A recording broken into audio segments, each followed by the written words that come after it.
제목은 예루살렘으로 올라가는 길에 본문에 있는 말씀을 그대로 따서 제목으로 삼았습니다. 하나님이 말씀을 나눌 때 우리 모두에게 은혜를 더하여 주시게 되기를 간절히 소원합니다. 아멘.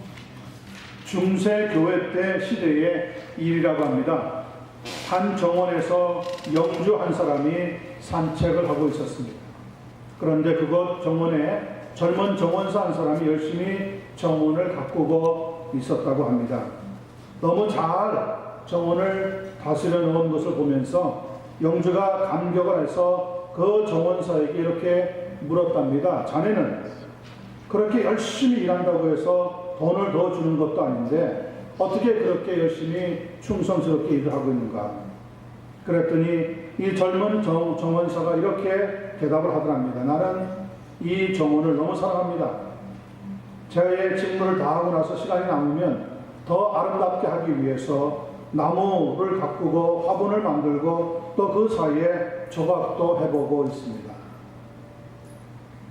기특하게 생각한 영주가 이 청년을 불러다가 조각 공부를 체계적으로 시켜주게 되는데 그 사람이 중세시대의 가장 유명한 조각가로 대성을 하게 됩니다.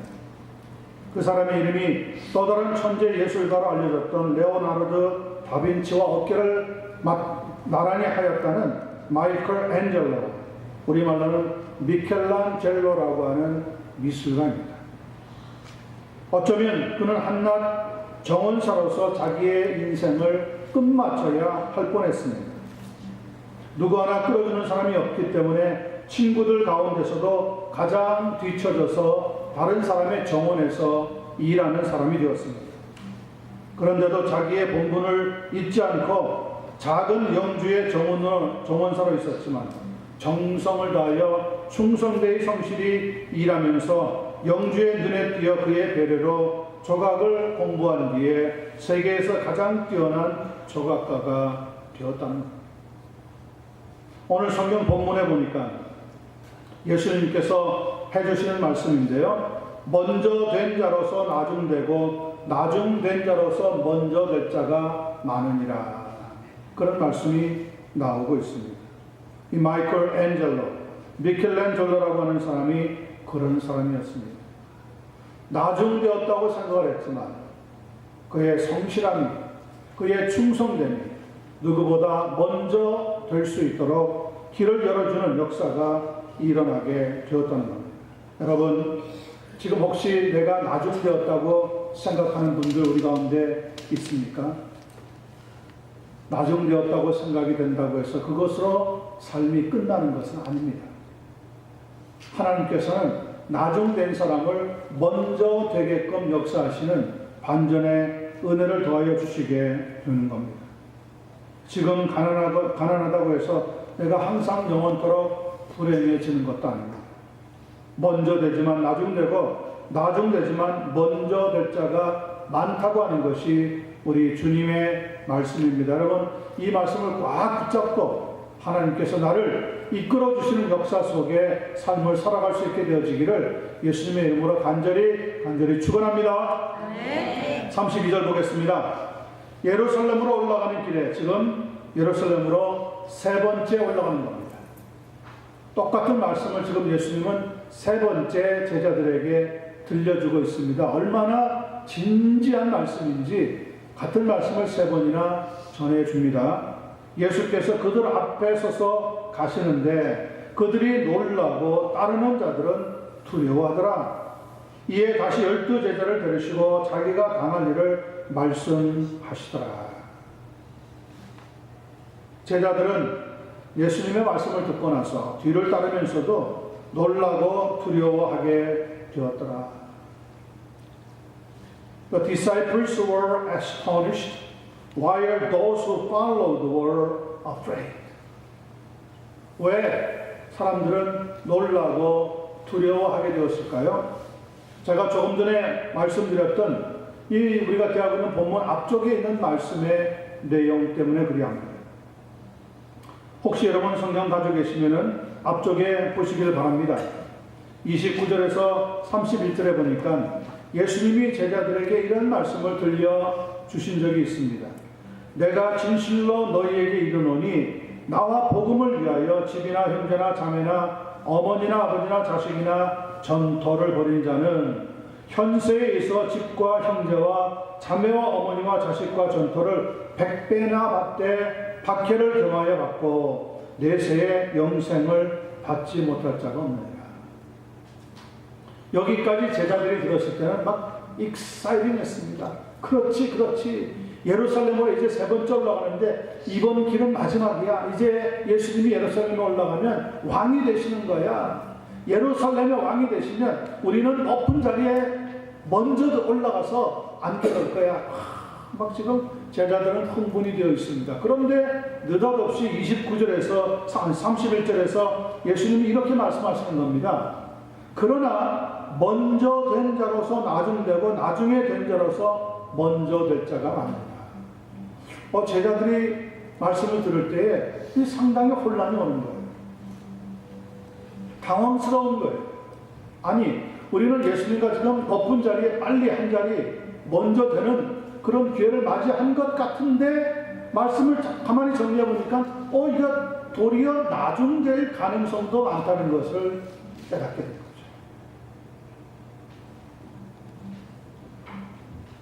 여러분, 하나님 말씀을 가만히 살펴보실 때 우리는 많은 교훈을 받게 됩니다.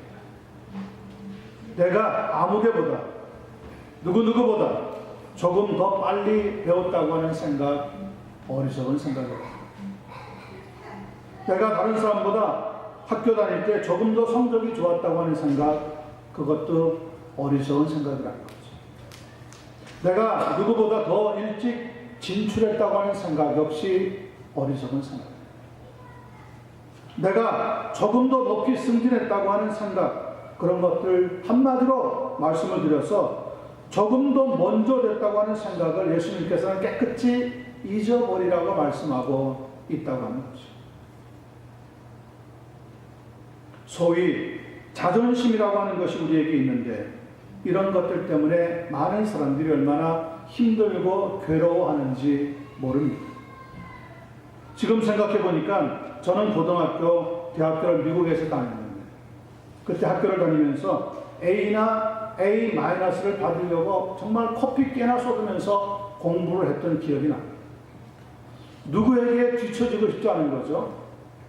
영어도 서툴고 공부하는 것도 달랐지만 그러나 여기 있는 사람들에게 뒤지고 싶은 생각이 조금도 없었어요. 그래서 열심히 정말 공부를 했어요. 그렇게 해서 대학까지 마쳤습니다. 그러다가 하나님의 소명을 받고 신학대학원에 들어가게 됐는데 신학대학원에 들어가서 제 생각이 어떤 생각이었느냐면 아니 신학교에서는 패스만 하면 되지 않나. 목사가 되고 선교사가 되는데 성경을 많이 알아야지. 그래서 성경을 많이 공부를 하고 성경에 관계되는 과목이 있으면 택해서 공부를 하고 하면서 다른 과목들은 그냥 평균 C만 맞으면 된다. 저는 목표가 그렇게 바뀌어버렸어요. C만 맞으면 된다.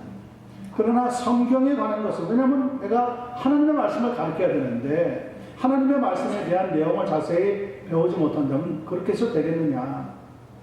그래서 다른 공부들은 그렇게 제가 주력하지 않고 그냥 C를 목표로 해서 학교를 다녔는데 훨씬 마음 고생을 적게 했던 것을 기억해요.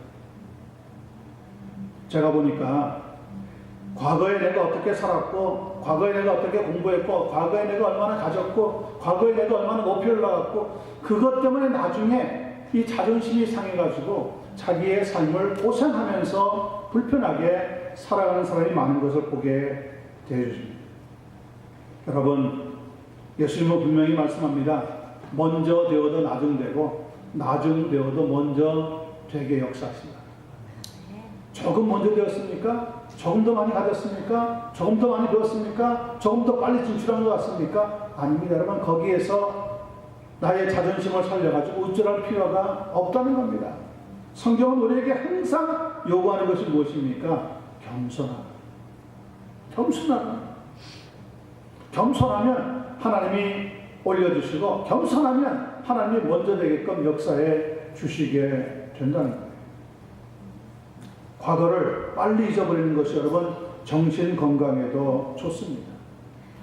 그런데 한때 꽤 유명 대학, 유명 고등학교, 유명 무슨 사범학교, 유명 무슨 기업 이런 데 다니고 졸업했다고 하는 그 타이틀이 자기를 따라다니면서 자기 생각대로 삶이 풀리지 않으면 그것 때문에 괴로워하는 사람들이 주변에 얼마나 많이 있는지 모릅니다. 여러분, 성경은 이야기합니다. 과거는 빨리 잊어버려라. 성경은 우리에게 어디에 집중하라고 얘기합니까? 현재에 집중하라는 겁니다. 현재. 과거는 지나간 시간이에요. 다시 잡고 싶어도 잡을 수 있는 시간이 아니에요. 내게서 떠나간 시간은 더 이상 내 것이 아닙니다. 내게 지금 주어져 있는 이 시간, 하나님 앞에 신실하고 하나님 앞에 충성하고 하나님 앞에 최선을 다할 때 하나님께서는 나중되었지만 먼저 될 수 있는 역사를 베풀어 주시겠다고 말씀하고 있습니다. 고 박정희 대통령 시대에 마지막 경호실장 자리를 꿰찼던 차지철이라고 하는 사람이 있습니다. 기억하실지 모르겠습니다. 독재 정치가 차츰 길어지니까 차츰 이곳저곳에서 반대하는 소리가 들려오기 시작했습니다. 그러다가 부산과 마산에서 대규모 반대 시위가 일어나게 되었습니다. 주변에서 다들 심상치 않다고들 수근거리고 있을 때 이 차지철이라고 하는 사람이 대통령에게 이렇게 말을 했다고 합니다. 캄보디아에서는 300만 명이나 희생을 시켰는데 우리는 100만 명, 200만 명 희생시키는 것이 뭐 문제겠습니까? 시민당이 됐건 학생이 됐건 탱크로 밀어붙여서 캄보디아처럼 한 300만 명 죽여버리면 문제가 해결되고 말 겁니다. 여러분, 사람 목숨을 얼마나 파리 목숨같이 여겼으면 이딴 소리를 했겠어요. 그런 사람이 대통령 경호실장으로 떵떵거리고 있었습니다. 이 사람이 어릴 때는요, 가정 형편이 어려워서 상급 학교 진학을 포기하고 군대에 일찍 입대를 했다고 합니다. 자기 생각에는 자기가 누구보다 늦었다고 생각한 사람이었습니다. 그런데 그 이후에 장교 시험에 합격을 해서 미국의 포병 학교로 유학 가는 기회를 붙잡게 됩니다. 그리고 그 학교를 졸업하고 한국으로 돌아왔는데 마침 5.16 쿠데타가 일어나면서 거기에 가담해서 당시 박정희 소장의 경호장교로 활동하게 되는 것이 계기가 되어서 누구보다 빠른 승진을 하게 되었다고 합니다. 자기 생각에는 이런 생각이 드는 거죠. 내가 옛날에는 늦었지만 지금은 누구보다 앞섰다. 누구보다 먼저 되었다. 누구보다 빨리 높은 자리에 오르게 되었다. 국회의원을 거치고 나서 대통령 경호실장이 되었습니다. 약 5년 동안 대통령만큼 무서운 권력을 마구 휘두르는 사람이 되었다는 말이죠. 그러다가 1979년에 박정희 전 대통령이 중정부장이었던 김재규 씨에게 피살될 때 현장에 있다가 함께 총에 맞아서 죽고 말았습니다. 여러분, 먼저 됐다고 해서 항상 먼저 되는 게 아니라는 거죠. 출세했다고 해서 그 출세가 나를 영원토록 출세하는 자리로 보장하는 것도 아니라는 거죠. 누구보다 조금 앞섰다고 해서 우쭐대고 의식에다가 그 시간이 그렇게 길지 않다는 것을 보여줍니다. 그런데 이 차지철 씨의 어머니가 아주 신앙이 좋은 교회의 권사님이었대요.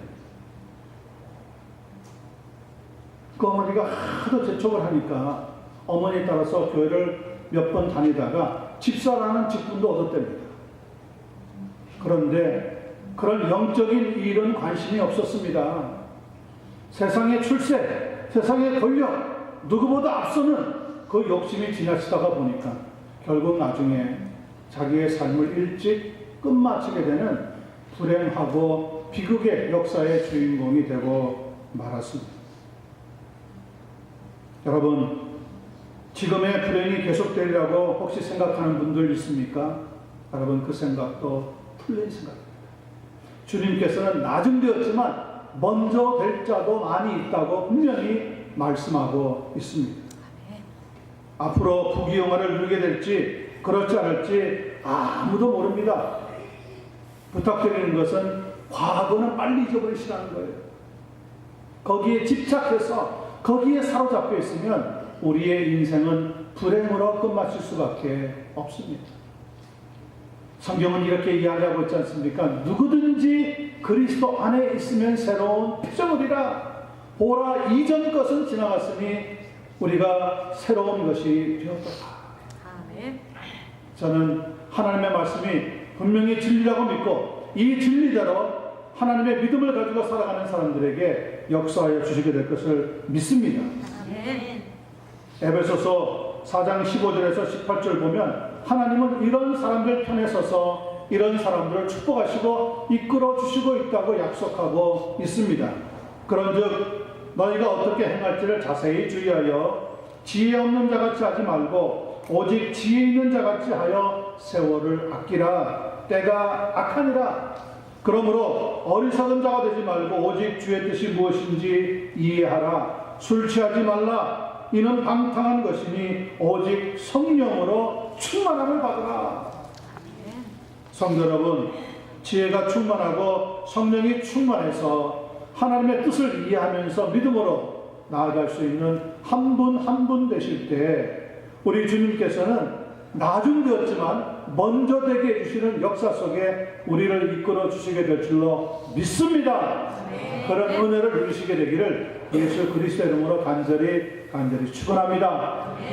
두 번째 보겠습니다. 33절입니다. 보라, 우리가 예루살렘에 올라가노니 인자가 대제사장들과 서기관들에게 넘겨짐에 그들이 죽이기로 결의하고 이방인들에게 넘겨주겠고. 지금 제자들은 다시 예수님과 함께 예루살렘에 올라가면서 어떤 일이 있을 것인지 설명하시는데 제자들이 느끼기에는 지금 차가운 현실의 벽이 있다는 것을 알게 됩니다. 예루살렘이 올라가는 것이 면류관이 아니라 십자가가 기다리고 있다는 것을 알게 되었다는 의미입니다. 그리고 자칫하면 자기들도 십자가를 지게 될지도 모른다고 하는 생각이 머릿속에 맴돌기를 시작합니다. 여러분, 어떤 문제를 만날 때 알고 당하는 것과 모르고 당하는 것은 큰 차이가 있습니다. 알고 당하는 사람은 담담합니다. 특징이. 그런데 모르고 당하는 사람은 경악스럽습니다. 이게 웬일이야? 이게 뭔 일이래? 이런 생각이 마구 드는 거죠. 예수님께서는 십자가가 있음을 알고도 예루살렘에 올라가고 있지만 제자들은 아무것도 모른 채 따라가고 있었던 형편입니다. 예수님께서 십자가를 언급하실 때마다 성경을 살펴보면 꼭 한 가지를 추구하고 있는데 그것은 십자가의 고통만이 아니라 희롱과 능욕과 침뱉음, 채찍질을 받을 것이라고 하는 말씀입니다. 우리가 대하고 있는 34절 그 첫 부분을 보면은 그들은 능욕하며 침뱉으며 채찍질하고 죽일 것이다 하는 말씀이 기록되어 있는 것이 바로 그러한 이유입니다. 고통도 여러 가지가 있을 수 있습니다. 예를 들면 매를 맞는 것 참 힘듭니다. 정말 몸을 쓸 수 없을 정도로 한번 매를 맞아보고 나면 얼마나 힘든지 알 수가 없습니다. 상처가 생겨서 고통스러운 것 역시 참 힘입니다.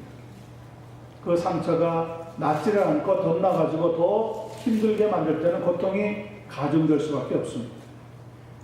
고문으로 몸이 망가질 때 여러분 그 고문의 후유증은 정말 크다고 말합니다. 얼마나 힘들면 목숨을 끊어버리고 말아버리겠습니다. 그런데 여러분 이렇게 고문이나 고통 매를 맞아가지고 생기는 아픔보다 더 큰 인간적인 고통은 능욕이라고 합니다. 예를 들면은 남자가 발가벗겨져서 부끄러움을 받는 거죠. 여자가 발가벗겨져서 여자로서는 치욕스러운 어려움을 당하는 거죠. 그런 능력을 만나고 나면은 얼마나 상처가 되고 고통스러운지 알 수가 없답니다. 거기에다가 침뱉음을 당하고 거기에다가 욕설을 받고 희롱을 당하면 더 이상 살고 싶은 의욕이 아예 없어져 버립니다. 예수님께서 그런 모든 능력이 있다는 것을 아시면서도 예루살렘으로 올라가셨답니다. 왜 아시면서도 예루살렘에 올라가십니까? 십자가를 져야 하기 때문에 그런 거죠. 이 십자가는 예수님이 능히 피할 수 있는 것이었습니다. 예수님에게는 능력이 있었습니다. 예수님에게는 권세가 있었습니다. 예수님에게는 따라오는 수많은 사람들이 있었습니다. 그들을 선동해서 정권을 바꿔버릴 수도 있었단 말이에요. 그런데 예수님은 그런 모든 수단 방법을 포기하셨습니다. 그리고 자기 자신이 십자가를 지기로 결정하셨습니다. 왜 그렇습니까? 자기가 왜 능력을 받기로 결정하셨습니까? 능력보다 더 큰 일이 있기 때문에 그런 거죠. 그 큰 일이 무엇입니까? 사랑입니다. 우리를 사랑하셨기 때문에 자기 자신이 능력을 대신 받기로 약속하신 거죠. 예수님이 성경에 보면은 구석구석에 능력을 당할 때 침뱉은 얼굴에 뺨을 맞는 것 이런 것들은 불가 문제가 아닙니다. 옷을 벗겨서 고문을 받고 거기에 로마 군인들이 입고 있던 망토를 덮어주는 정말 수치스럽고 수치스러운 모든 모습을 다 당했다고 합니다. 우리가 십자가를 보면 그런 관계되는 영화를 보면 예수님이 십자가에 매달려 있을 때 이 하위 부분은 가려져 있는 것 같지만 그것은 보는 사람을 위해서 점잖게 드린 거예요. 진짜 예수님이 십자가를 당했을 때는 다 발가벗긴 채 매달려서 죽었답니다. 하나님의 아들. 인간으로서는 견딜 수 없는 모욕과 수치와 고통이 몰려오는 것입니다. 그런데도 다 받으셨습니다. 능력을 받으셨습니다. 모킹하는데 그 모킹을 다 받으셨습니다. 왜 그렇습니까? 더 큰 일이 있기 때문에. 그 더 큰 일은 바로 여러분과 저를 끝없이 영원토록 끝까지 사랑하셨기 때문에 그렇게 감당하셨다. 예루살렘으로 올라가는 길에 제자들에게 들려주셨던 말씀의 가장 핵심적인 내용은 바로 내가 능력을 받을 것이나 그러나 그 능력을 너희들을 사랑하기 때문에 넉넉하게 내가 감당하고 또 감당할 것이다. 그런 말씀의 의미가 들어있다는 거죠. 마태복음 16장 26절에 보면 예수님께서 하신 말씀이긴 한데 사람이 만일 온 천하를 얻고도 제 목숨을 잃으면 무엇이 유익하리요? 그랬습니다.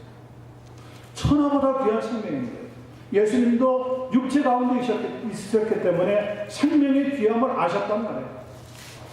그런데도 그 생명을 포기하셨다. 능력을 받기로 결정하셨다. 왜 우리를 사랑하셨기 때문에 그런 겁니다. 생명보다 더 중요한 것은 바로 하나님의 사랑입니다. 제가 오래전에 읽었던 설교집에서 들었던 예화입니다.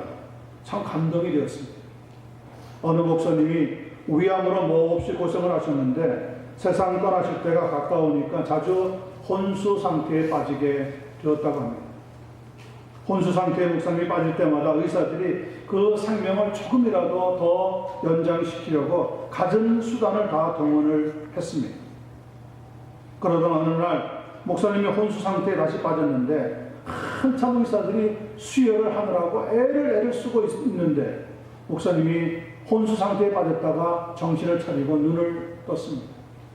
그리고 주변을 둘러보고 자기에게 막 수혈하고 있는 모습을 보면서 이렇게 이야기를 했다고 합니다.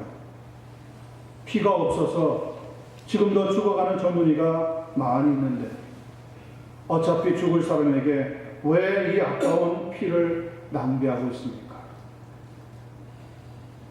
다시 한번 말씀해 드립니다. 피가 없어서 지금도 죽어가는 젊은이가 많이 있는데 어차피 죽을 사람에게 왜 이 아까운 피를 낭비하고 있습니까?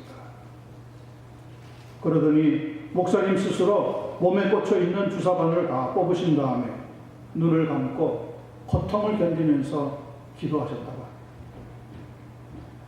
몇 분 지나지 않아서 목사님의 호흡이 끊어지면서 조용히 세상을 떠났다는 거죠.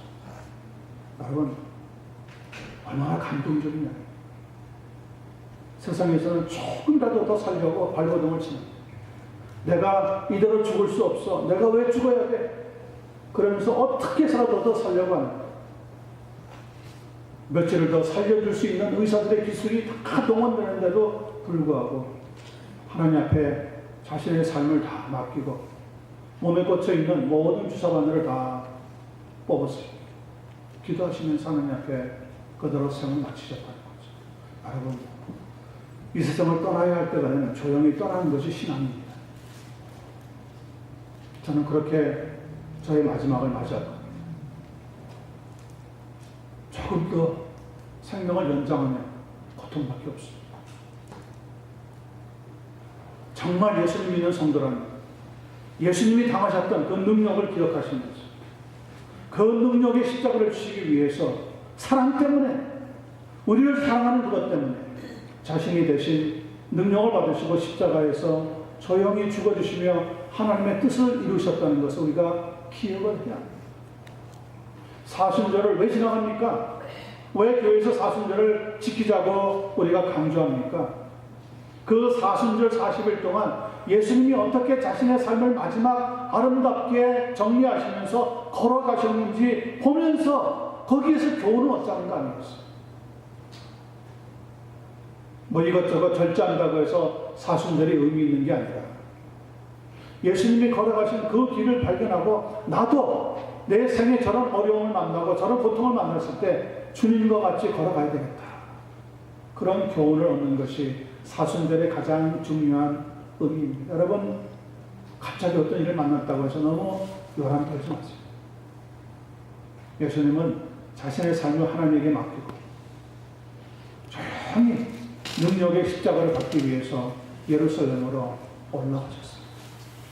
제자들은 반대로 전혀 준비가 되어 있지 않기 때문에 놀라고 두려워하면서 이거 어떻게 하느냐 당황스러워 했습니다. 우리도 우리 앞에 어떤 일이 있을지 모르지만 그러나 적어도 우리의 생명이 하나님의 손에 있다는 건 알고 있지 않습니까? 하나님 앞에 믿음대로 살자. 정말 기도하는 마음으로 살자고요. 어려울 때, 고통스러운 순간을 맞이했을 때 그때 주님의 뜻대로 사는 것이 아름다운 신앙이라고 분명히 믿습니다. 하나님을 믿고 천국을 믿는 성도라면 바로 그렇게 우리에게 당하는 고통을 다 감당하면서 끝까지 믿음 포기하지 않고 달려가는 그런 은혜와 축복이 있기를 예수 그리스도 이름으로 간절히 축원합니다. 아멘. 마지막 34절 보겠습니다. 그들은 능력하며 침뱉으며 채찍질하고 죽일 것이나, 마지막에 반전의 역사의 말씀이 기록되어 있습니다. 이렇게 말씀하고 있습니다. 그는, 인자는, 다시 말하면 예수님 자기 자신은 3일 만에 살아나리라 하시니라. 여러분, 여기에 우리의 소망이 있는 줄로 믿습니다. 아멘. 죽음으로 끝난다면 그 신앙이 무슨 소용이 있습니까? 천국이 없다면 우리의 믿음생활, 기도생활이 무슨 소용이 있습니까? 우리의 착한 일, 선행이 무슨 의미가 있습니까? 그런데 죽음 다음에 하나님의 심판이 있고 그 심판을 거치며 영원한 하나님의 나라로 인도된다는 것을 성경은 분명히 말씀하고 있단 말이죠. 거기에 부활의 소망이 있다. 죽으나 영원히 죽지 않는다는 겁니다. 다시 생명을 얻는다는 거죠. 다시 부활의 능력을 힘입어서 새로운 몸을 덧입게 되어진다고 성경은 가르쳐주고 있습니다. 오늘 본문에서도 예수님은 강조하고 또 강조합니다. 3일 만에 살아나리라. 십자가를 예고하실 때 반드시 예수님은 부활을 함께 말씀하셨다는 것을 기억해야 합니다. 받아들이실 때 할 수 없어서 받아들이지 않습니다. 기꺼이 자원하는 마음으로 능력의 십자가를 우리 대신 담당하셨습니다. 왜 그렇습니까? 죽음 뒤에 죽음으로 끝나는 것이 아니라 사흘 만에 다시 살아나게 된다고 하는 부활의 소망을 알고 계셨기 때문에 그리했던 거죠. 여러분, 우리도 마찬가지입니다. 이렇게 살다가 우리의 인생을 끝낼 수 있지만 거기서 끝나지 않는다는 겁니다. 성경은 우리가 그 이후에 부활의 소망을 얻게 된다고 분명히 말씀하고 있습니다. 그러므로 신앙생활은 헛되이 하는 것이 아닙니다. 신앙생활은 아름답게 덕을 세우면서 화평의 삶을 살아가는 우리의 삶이 되어야 할 줄로 믿습니다. 네. 요한복음 12장 24절에 보니까 예수님께서 자기 자신이 친히 썩어지는 밀알로 비유해서 이렇게 말씀하고 있습니다. 한 알의 밀이 땅에 떨어져 죽지 아니하면 한 알 그대로 있고 그러나 죽으면 많은 열매를 맺으리라. 씨가 떨어져서 죽는 목적이 있다는 겁니다. 그 목적이 무엇입니까? 많은 열매를 맺고자 하는 것이죠.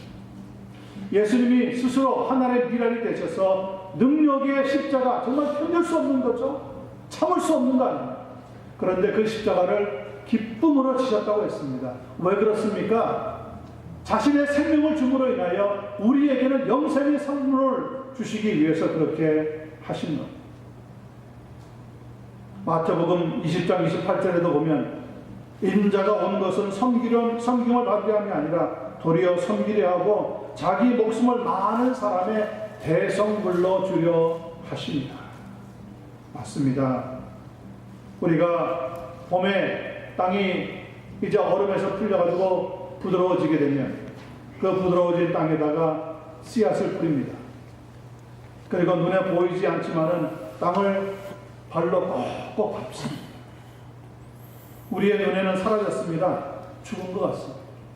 그런데 왜 그렇게 땅을 꼭꼭 밟습니까? 그래야지만 그 땅에 심겨져 있는 씨앗이 힘차게 땅을 꿰뚫고 올라와서 가을에는 추수를 만들기 때문에 그렇다. 엉성하게 흙을 덮어놓으면 어떻습니까? 새들이 날아와서 그 흙을 뒤집어가지고 다 쪼아 먹어버리고 만다는 거죠. 그래서 꼭 밟아놓는 거예요. 씨 자체로 봐서는 죽은 것 같죠. 적당히라도 좀 밟아놓으면 괜찮을 텐데 확 밟아놓는단 말이에요. 왜 그렇습니까? 결국 그 힘찬 생명의 법칙 속에서 씨가 새싹을 내고 가지를 내고 나중에 추수로까지 연결되어지기 때문에 그런 거죠. 바로 그것이 새 생명의 법칙입니다. 씨가 땅에 뿌려져서 죽는 목적이 있다는 거예요. 많은 열매를 냅니다. 예수님이 십자가에서 능력의 십자가를 지고 죽는 이유가 있는 거예요. 무슨 목적입니까? 많은 사람에게 대성물로 주기 위해서 죽으셨다. 이번에 한국에서는 동계올림픽이 끝나고 나서 패럴림픽, 장애인들이 갖는 올림픽이 열렸습니다. 거기에 한 소년이 이전에 한국으로 북한에서 탈북해서 불행한 인생을 살다가 남한에 도착했던 한 젊은이가 있습니다. 최광력이라고 하는 사람인데 그 사람은 어린 시절이 너무 불우해서 북한에서 살다가 7살 때 벌써 탈북해서 꽃제비라고 하는 직업을 가지고 이 사람 저 사람에게 동령하면서 삶을 살았답니다. 그러다가 단속에 걸려가지고 다시 북한으로 보내졌고요. 북한에서 먹고 살기 위해서 아이스크림을 팔기 위해 무거운 통을 메고 기찻길을 건너던 중에 달려오는 기차를 피하지 못해가지고 왼발이 깔려서 뭉개지고 왼쪽 무릎 아래를 절단을 했답니다. 마취도 없이 수술했다. 약이 없다는 거예요. 13살 소년이 견디기에는 어려운 고통이었습니다. 그러다가 한 브로커를 만나가지고 먼저 중국으로 탈북한 자기 아버지가 자기를 찾고 있다고 하는 소식에 그 소식에 자기의 몸을 맡기고 그를 따라 나선 뒤에 나중에 우여곡절 끝에 대한민국 땅을 밟게 되었습니다. 2001년 14살 소년이 한국 땅에 도착했는데 북한 땅 못지않게 어려움이 많답니다. 특별히 장애인을 곱지 않게 보는 시선 때문에 견딜 수가 없었다.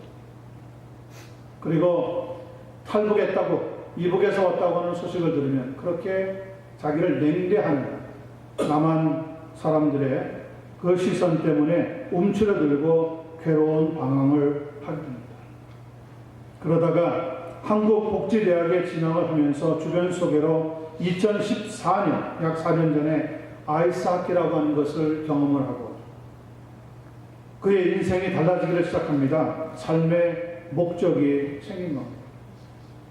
대한민국 땅에 자유를 얻어서 왔지만 자유만 가지고 살기에는 너무 빡빡한 세상입니다. 삶의 목적이 없는. 그래서 방황하면서 헛되게 자기의 삶을 살았습니다.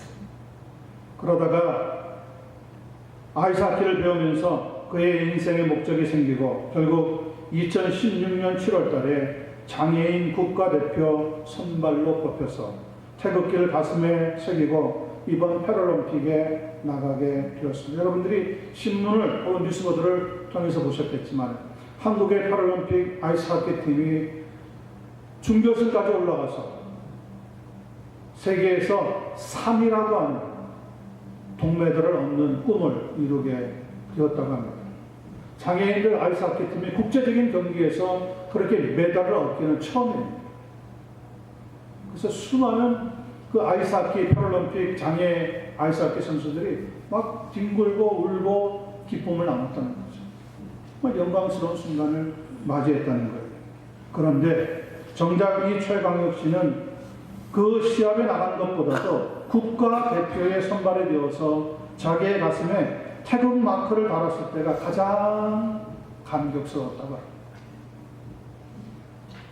자신의 탈북 생활 30년을 돌아보면서 그 불우한 삶 속에서도 자기의 삶 뒤에 하나님의 손길을 느끼면서 홀로 한참을 펑펑 눈물을 흘리며 울었다고 합니다.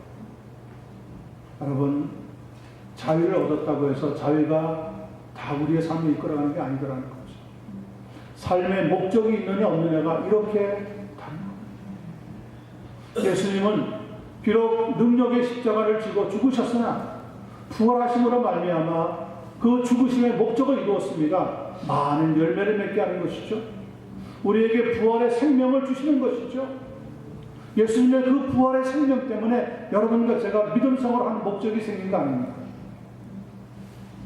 인간 승리를 거두는 사람들도 있는데 우리는 하나님의 능력으로 부활의 믿음을 가지고 우리의 삶이 아무리 힘들어도 아무리 고통스러워도 넉넉하게 이길 수 있도록 하나님께서 역사해 주시게 될 줄로 믿습니다.